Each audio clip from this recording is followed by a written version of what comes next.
Cartago delenga este. Urbe latiricium invenit marmorem reliquit. Vini vec.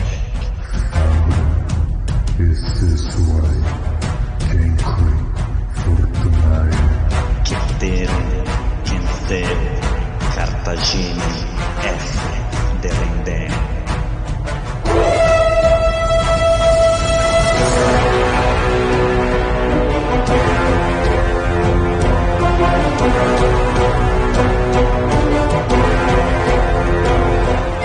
Alô amigos, alô galera, estamos de volta para o 92º episódio do podcast Roma Nua e Crua. Quem vos fala é Bruno Prandi, seu apresentador e editor deste humilde podcast. Um salve para nossa tetrarquia!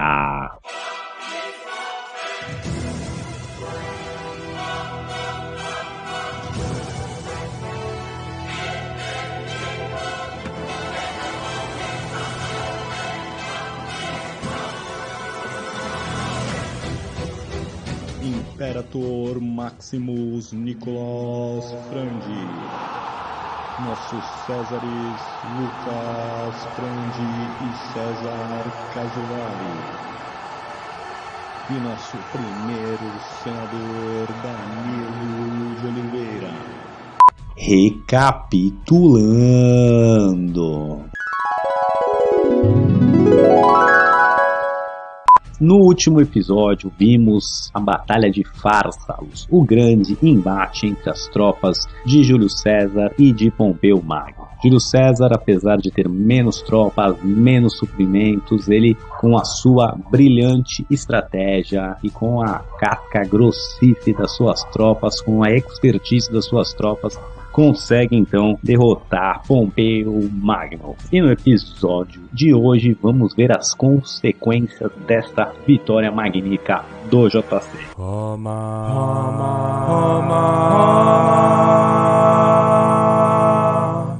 Roma nua e crua. Bom, quero começar aqui ressaltando que a vitória do JC foi completa. O exército de Pompeu e dos Optimates foi basicamente aniquilado. Vamos aos números. Segundo os números do JC, ele disse que perdeu 200 soldados, entre esses 230 centuriões, e, segundo as contas ainda do JC, eles mataram 15 mil tropas do Pompeu e capturaram outras 24 mil. Bom, como eu disse, essas são as contas do JC. A gente tem umas contas aqui que parecem um pouco mais real do historiador romano Apiano. Segundo Apiano, o JC perdeu cerca de 1.200 tropas, conseguiu matar 6 mil do Pompeu e o resto do exército do Pompeu ou fugiu ou se entregou. De qualquer forma, sejam quais forem os números, o negócio é o seguinte: o exército do Pompeu e dos Optimates não existe mais. Não importa quantos morreram, quantos fugiram, quantos se entregaram, o que importa é que não existe mais exército do Pompeu. E na grande maioria, aí pelo menos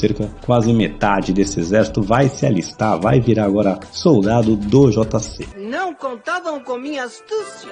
Bom, apesar da derrota do Pompeu, ele está vivo e pretende continuar a guerra, né? Ele perdeu seu exército inteiro, mas está vivo, ainda tem prestígio, sobraram aí outros Optimates do mais alto escalão também. Então a ideia do Pompeu era continuar a guerra, era levantar um novo exército e continuar desafiando. Vale ressaltar que mesmo que ele conseguisse esse feito, agora o Júlio César tá com o upper hand, tá com a melhor mão, tá na frente, e isso não vai ficar mais assim. Vamos só, antes de seguir com o Pompeu, dar mais uma olhadinha aí no peito, né, do JC. Apesar dessa vitória do JC e da sua estratégia, que foi muito bem bolada ali, de como parar a cavalaria do Pompeu, que era o seu ponto forte, o Pompeu não fez nada errado, né? Não foi assim uma falha do Pompeu que acabou culminando com a derrota. Não. O Pompeu fez uma estratégia muito decente, utilizou organizou as suas tropas quase da melhor forma possível, mas do outro lado estava o JC, que era um general fabuloso, e mais que isso, as suas tropas eram sensacionais. Eu falei aqui no episódio dessa batalha, em si da Batalha de Pharsalus, que segundo Plutarco, essas tropas do JC já tinham matado 1 milhão de pessoas na espada, já tinham capturado outro 1 milhão de soldados, já tinham invadido cerca de 3 mil cidades. Então era assim, os caras eram muito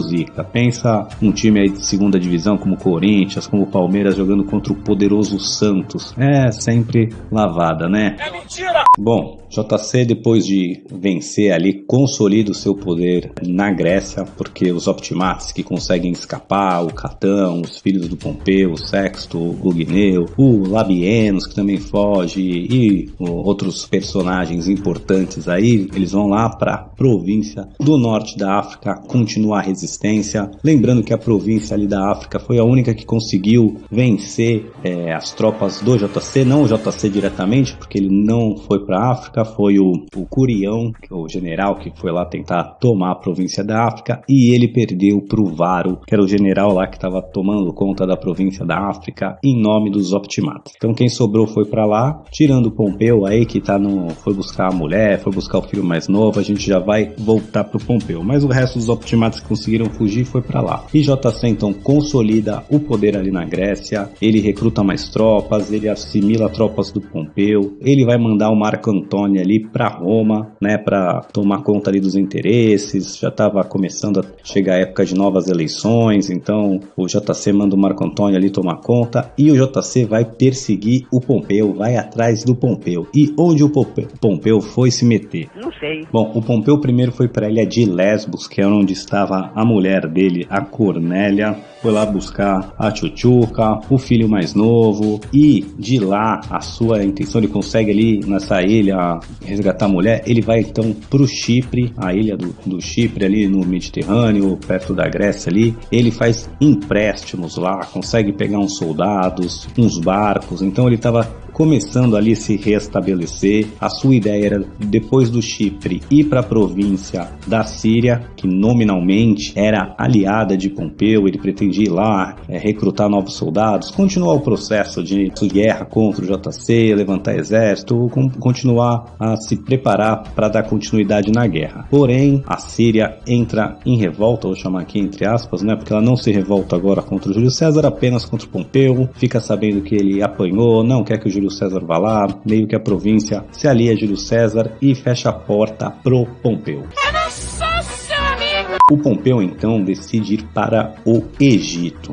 E por quê? Primeiro, o Egito era muito rico. Segundo, o Egito devia dinheiro para Roma. Terceiro, o Pompeu, nas suas aventuras no leste, lá a gente tem um episódio Pompeu vira Magno que conta essas conquistas dele, mas o Pompeu foi ele que intercedeu pelo pai do faraó, hoje o faraó do Egito, né? Hoje eu digo neste episódio, é Ptolomeu XIII, Ptolomeu XIII, né? E foi basicamente Pompeu que colocou Ptolomeu XII, o pai do Ptolomeu XIII, no poder. E ele que também garantiu o testamento de Ptolomeu XII, garantindo que o trono seria passado por então Ptolomeu XIII, hoje faraó, e a Cleópatra delicinha. Então, resumindo, o Egito tinha dinheiro, devia para Roma, devia pessoalmente pro Pompeu, né, a dinastia que estava lá no comando. E, além do mais, o Egito nessa época não era uma província romana, era até um estado cliente, de certa forma, mas não era parte de Roma, não era parte da província, ou seja, teria menos influência de César ali e parecia ser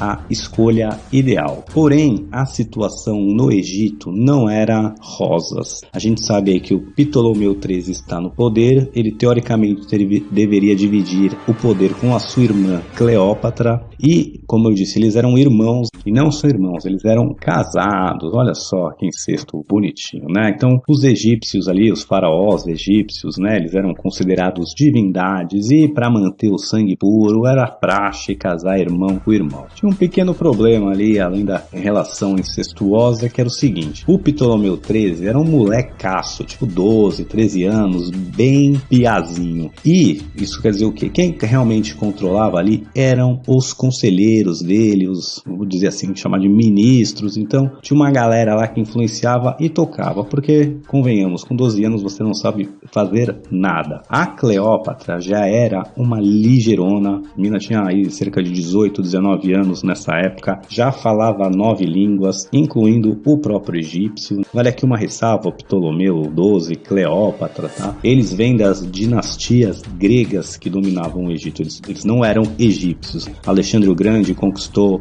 o Egito, depois que ele morre, né, o Ptolomeu I ali, que era um Diadoco, um general do Alexandre o Grande, que vai assumir o Egito ali. Ele depois espalha a lenda que era irmão, né, meio irmão do Alexandre, mas aí já não sabemos se é verdade. Mas então, desde Alexandre o Grande, que o Egito é dominado por gregos. E essas dinastias aí vêm de pai para filho, né, do Ptolomeu I para o Ptolomeu XIII, já estamos aí. Basicamente a capital, desde que o Egito virou posse grega, ele foi para Alexandria, em vez de ser em Mênfis, onde era antigamente. E, como eu disse, eles teoricamente deveriam, né, Cleópatra e o Ptolomeu XIII, dividir o poder. Porém, o Ptolomeu XIII era um molecão, a Cleópatra era uma jovem muito sofisticada, muito eloquente, muito astuta. Ela, como eu disse, já falei, falava 9 línguas, ela aprende egípcio, ela se engraça ali se engraça, eu digo, né? Ela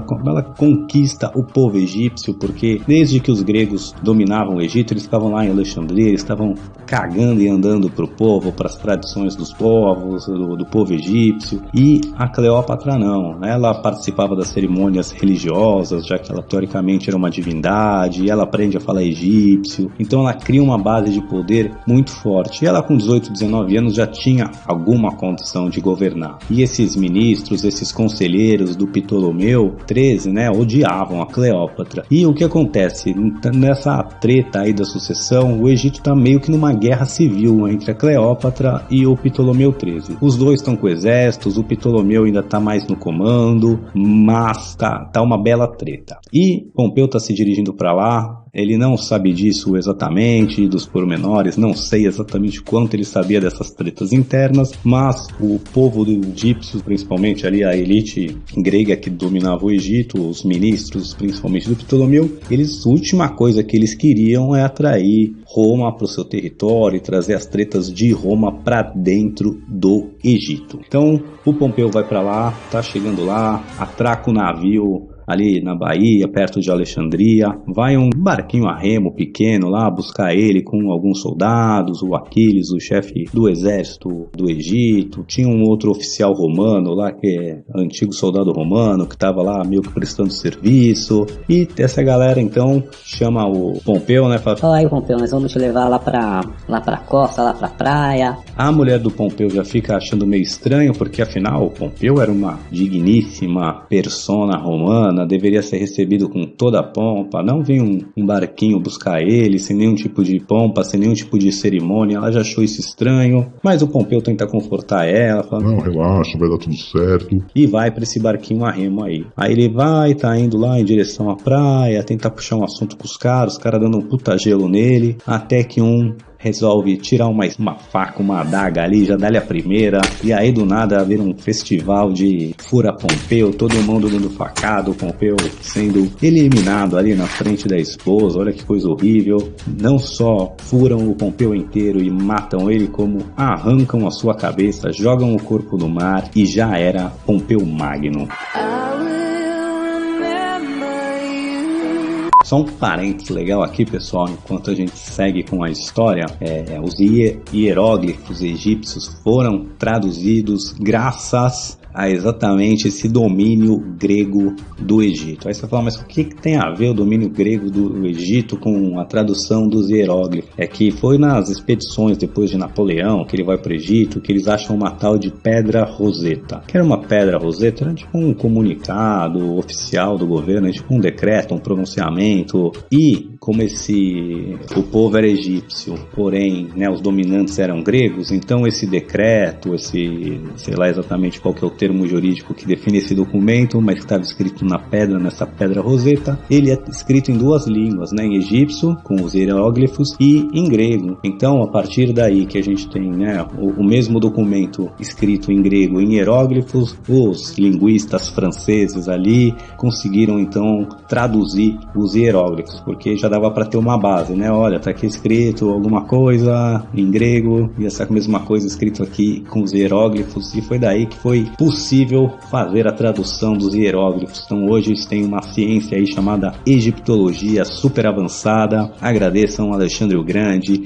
e a dinastia Ptolomei. Bem louco! Bom, seguindo com a história aqui, Pompeu foi executado na frente da mulher, a mulher também tem que ir embora, um grande general a menos, e enquanto isso aconteceu, o Júlio César ainda não estava ligado das paradas que o Pompeu foi eliminado e tal. Ele estava lá na Grécia, como eu disse, organizando a província, estabelecendo seu domínio, dividindo ali os seus tenentes, seus generais, né? Mandou o Marco Antônio para Roma tomar conta dos interesses dele, mandou não sei quem lá para Espanha. Então agora o jogo virou, né? Porque antes, quando começou a Guerra Civil, o Júlio César tinha apoio de uma única província ali da Gália e desafiou toda a República Romana, né? Os optimatos tinham basicamente controle de todas as outras. Agora basicamente virou, tá? Os optimatos têm apenas a província da África e agora é Júlio César que está com o controle de todas as outras. Parece que o jogo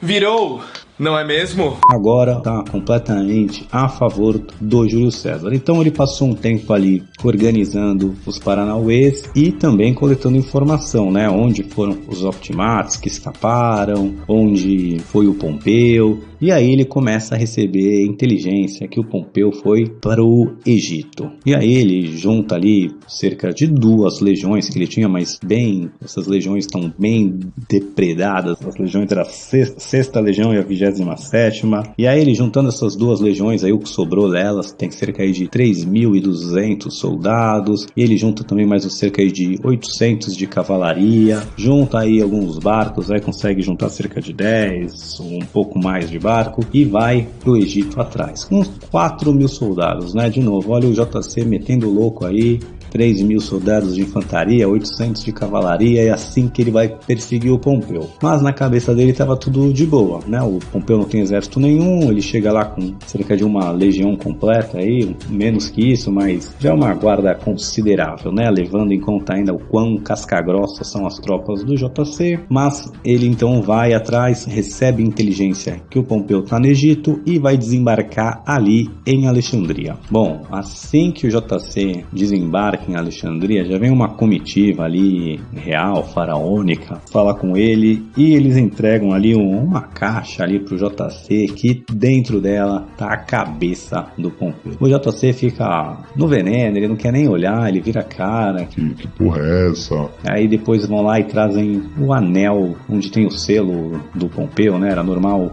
como eu posso dizer ali, a elite, os governantes usarem um anel que tivesse o seu selo, o selo da sua família. Era com isso que eles iam, né, lacrar correspondência oficial e tal. Então também, além da cabeça do Pompeu, entregam esse anel, selo aí, anel selador, sei lá como que é o nome certo disso. Beleza, tá sabendo legal. E aí tá confirmado que sim, este é o Pompeu Magno. E ao invés de o JC ficar feliz, ele primeiro se põe a chorar, paga o veneno, fica triste. Apesar de toda a guerra, os caras tem que lembrar, né? Eles foram amigos na época do Triunvirato, lutaram juntos, tiveram interesses ali políticos, perseguiram juntos. Depois até o JC casa sua filha com o Pompeu, e o Pompeu amava a filha do Júlio César, até tirava um sarro dele por esse amor que ele tinha pela Júlia. Ele engravida a Júlia, ia, né, ter um filho com a Júlia, mas ela morre no parto e acaba por, né, quebrar ali a aliança dos dois. Mas Basicamente eles já foram amigos, já foram família, JC já foi sogro do cara, então ele tinha um carinho, um respeito, e ele sabia da importância do Pompeu, né? E depois de passar esse, vou chamar assim, primeiro choque inicial de tristeza, ele fica revoltado. Por quê? O que o JC sonhava era perdoar o Pompeu, era mostrar, primeiro ele ia ter provado que ele era maioral, depois ele ia perdoar o Pompeu, dar uma província, alguma coisa pro Pompeu, trazer o Pompeu de volta pro seu lado. Essa era a intenção do Júlio César, né? Mostrar que ele era o melhor, depois ser magnânimo, perdoar, trazer o Pompeu de novo. Ele sabia da capacidade do Pompeu de governar, de, né, capacidade militar que ele tinha. Ele queria o Pompeu como aliado. E pior que isso, quem eram esses egípcios na fila do pão preliminar para matar covardemente um dos maiores personagens romanos? A treta é deles ali, né? Romano contra romano, é mais ou menos assim. Você pode falar mal da sua mãe, do seu irmão, mas se alguém falar mal da sua mãe pra você, do seu irmão pra você, você fica bravo, você não gosta. Então era mais ou menos isso, sabe? Júlio César falou, meu, eu posso guerrear com ele, eu posso querer matar ele. Quem são vocês, egípcios? Aí o Julião paga o veneno e decide então que ele vai ter que ficar um pouco mais no Egito ali, porque primeiro, o JC também precisava de dinheiro. Além dele estar vencendo, né? Acabou de vencer o Pompeu,